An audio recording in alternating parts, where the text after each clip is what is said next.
Hey there, welcome back to the new series that we have launched at NeoTrader. And we've been discussing various topics in and through this series of video conversations with me. My name is Dr. C.K. Narayan, and I am the founder of NeoTrader, India's number one trading and analysis software. I also run a company by the same name as well as by the name of Growth Avenues, and some of you might have checked out a few of the offerings that we have.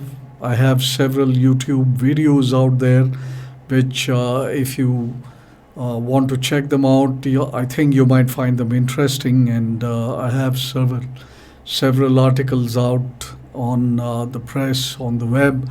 You can even check out some of my blogs on cknarayan.com. That's my personal website where my blogs are hosted.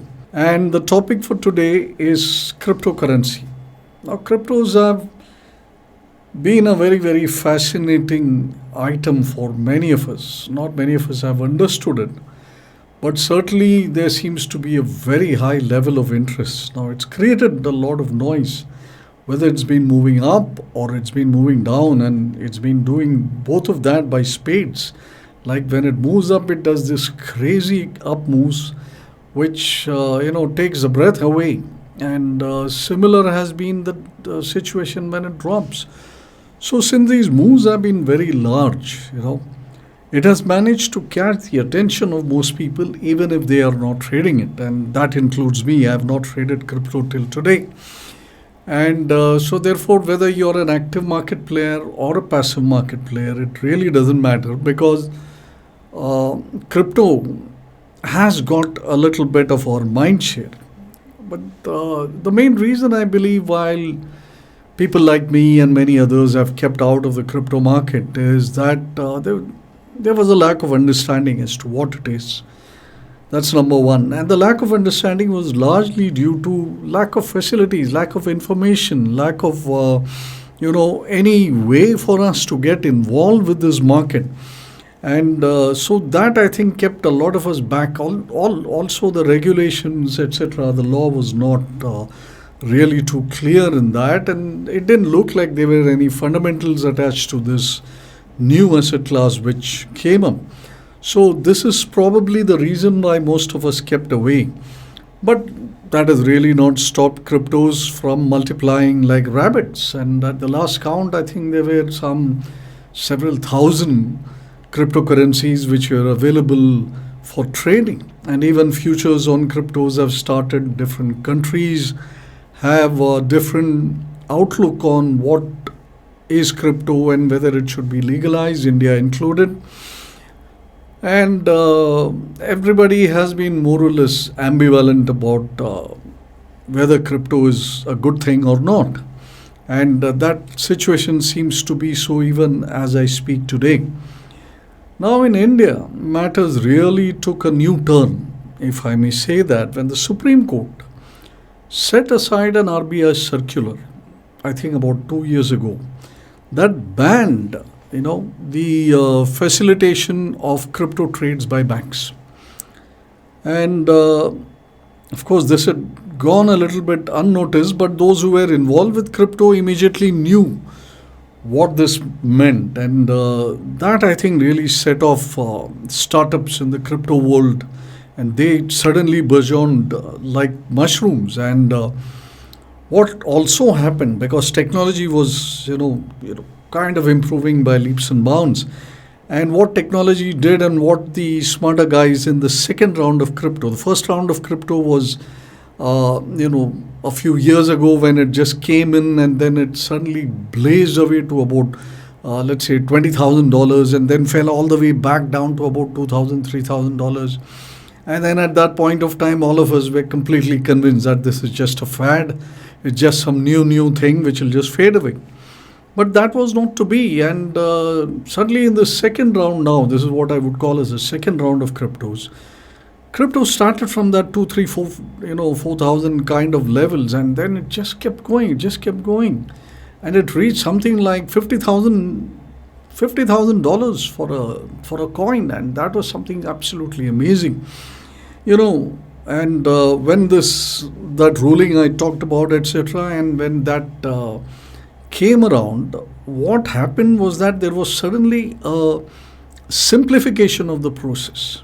And for a change, we started an ad blitz by all the crypto companies, like whether it was the Super Bowl in the US or an equivalent in India, which is the IPL. And suddenly we were all watching cricket, and every now and then we would get interrupted with these ads by Wazir X and Coinbase and sponsorship and all that. And then you looked at the prices and you say, hey, people are buying and selling this, and then it creates the FOMO feeling, the fear of missing out. And that has been one of the main reasons why I am talking to you right now about crypto. I read something which said the average age of people who are in the crypto world are about 18 to 22. So I said, most definitely this is a fad, and then I again stopped looking at it. But a couple of things then I read and I saw, made me suddenly put on my thinking hat, and I said, hey, maybe I'm not, correct in my reading about this area. The first was a piece of information which in a write-up on crypto, I read that in the past 2 years, the total number of customers for crypto had increased from something like 3 million to over 20 million. I thought that was a horrendously big number in terms of an increase, that is. Like, it's huge. And in an area which was largely unknown to me, and I pride myself for keeping myself up to date about whatever is happening in the markets. But here it was 3 million customers to 20 million customers, and I didn't even know about it. The second was more impactful. And the second one was, there's this guy called Larry David who makes a lot of interesting ads, and Larry David made this one ad based on cryptos, but he did it very, very interestingly. What he did was, he, kind of went back into history with him being him, but then interacting with various historical figures through time. So he goes all the way back to Thomas Alva Edison, who created the electric bulb. And there's Edison, and Larry is sitting across, and he says, okay, hey, look at this. This is the electric bulb I've invented. And then Larry says, okay, like, do you have anything else? And this is no big deal. And but we all know that the invention of the electric bulb was one of the biggest move forward of mankind as a whole. Then there was another one wherein he's talking to people who are landing on the moon, and he makes fun of that also, saying that this moon landing, which was really an epoch-making event, when Neil Armstrong and Edwin Aldrin and all these people landed on the moon. That was an epoch-making event for the whole of mankind. And then here is Larry saying, oh, big deal, show me something more interesting. And so, like these, there are a few epoch-making events that, Larry Davy poo-poos about. And then comes the punchline, right? So it stops, this sort of thing stops, and then the punchline comes in and says, don't be like Larry. Don't miss out on crypto. Now just imagine this. Here is Larry David showing himself, calling the light bulb invention by Edison as something not significant, the landing on the moon as not being significant. And then here is the guy with the voiceover saying that don't be like Larry. Don't miss out on crypto. So what they're really doing is comparing cryptocurrencies with these epoch-making events of mankind. I don't know if it is really that, but if it is, and if I am not paying attention to it, I think I may be making a huge mistake here.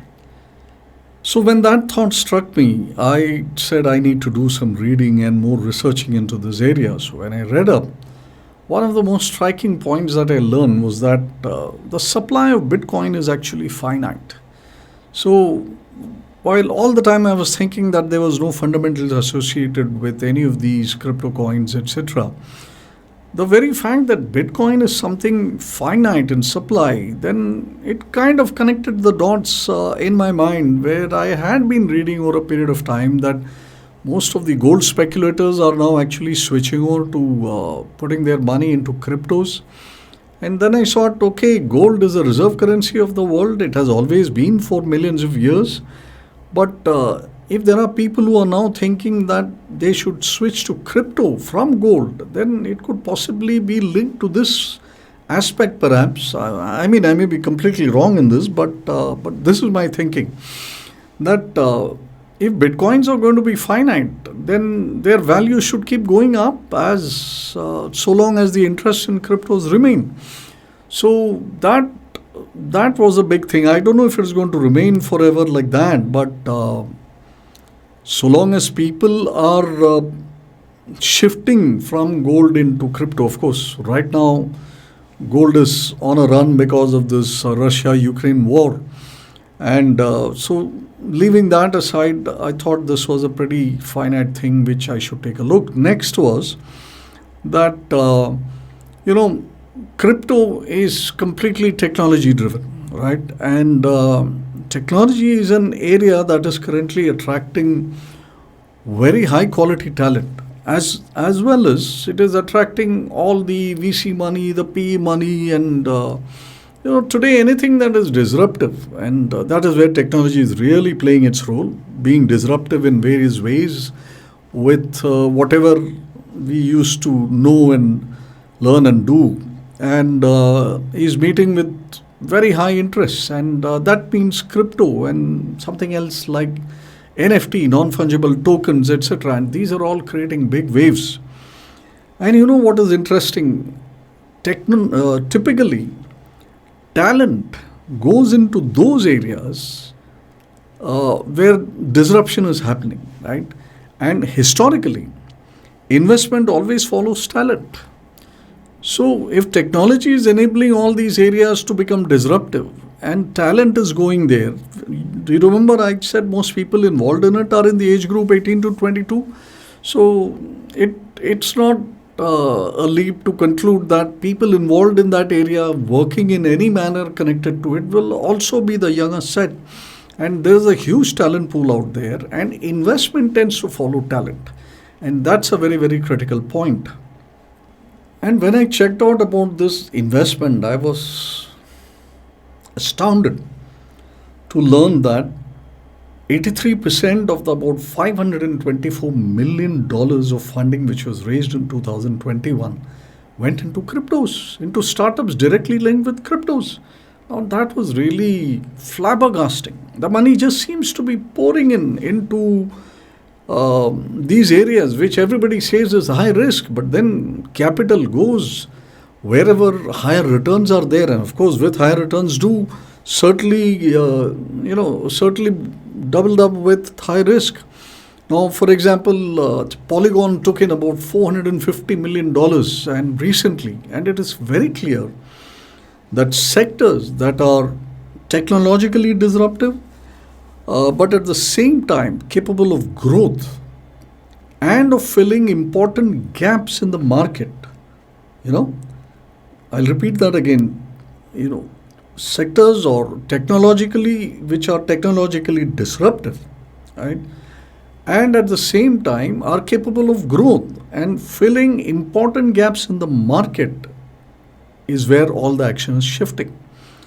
Now, and further, it's been just a couple of months into 2022, and we already seem to have raised almost the same amount of money that we raised in the whole of 2021 across the world. Last year, I think about $34 billion were raised by companies connected to crypto. So the money that is coming in is phenomenal, and when money comes in, opportunities will show up. And that's what, as traders, investors, we are all living for finding opportunities. So if this much money is being raised across the world and so many things are happening, then I'm now beginning to think that it won't be long before things start happening locally also.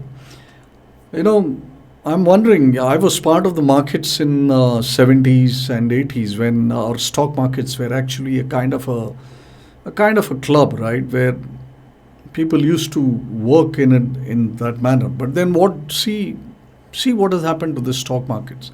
They have gone up multifold, and they are now nowhere like what it was back in the 70s and 80s. Maybe something similar like that is going to happen to cryptos. What happened to stock markets was in the late 80s, domestic institutions started, and then 93 onwards, FIs were allowed to come in, and then there was easing of various bonds which were keeping people back, and all these things happened. And look at the amount of money which is flowing into the market, and see what a change it has produced. So maybe I'm thinking, with all this money coming into the crypto world, perhaps something similar might happen here also. When I read, I'm coming across new words like Web 3.0, DeFi, and then Sociify and Gamify, and so many new, kind of new stuff. But it's getting more and more evident, right, that things are getting more mature, and awareness is increasing, and beyond everything, the returns have been fantastic. Okay, so people go where the returns are. The recent budgetary announcement about a crypto related tax, I'm sure it is going to get some dialogue started. It's already started, I'm sure. And then this will reach some kind of a conclusion ahead, and it's not going to be too long before we have a better form to this whole crypto business. So it seems to me now that everything that is going on, in the world of crypto, I'm starting to wonder, maybe I'm already too late to the party. Could it be that way? But then I look at my charts again, and I looked at the charts of Bitcoin and Ethereum and Cardano and Solano and all of these names which are there now. At least I am able to tell you about some names. Earlier I didn't even know all this. But I looked at charts. Their charts are quite similar, indicating that they're all well correlated movements which happen largely following the lead of, let's say, Bitcoin. And I find that a larger corrective is going on, and perhaps things are going to change around some more. So I've decided to keep track of the Bitcoin charts. I've decided to pay a lot more attention to Bitcoins than I ever did before in my life. I am not in that 18 to 22 bracket. I'm not even in twice of that age bracket. I'm beyond that also. But that doesn't mean that we should not take a look at a new asset class if it is, showing up, and it is showing signs of consistency, and it is giving you great returns. Maybe you won't see such fantastic returns in the future. But if it is something which can be consistent and which can be played, now it's becoming possible to play this. The amount of information availability is also quite substantial.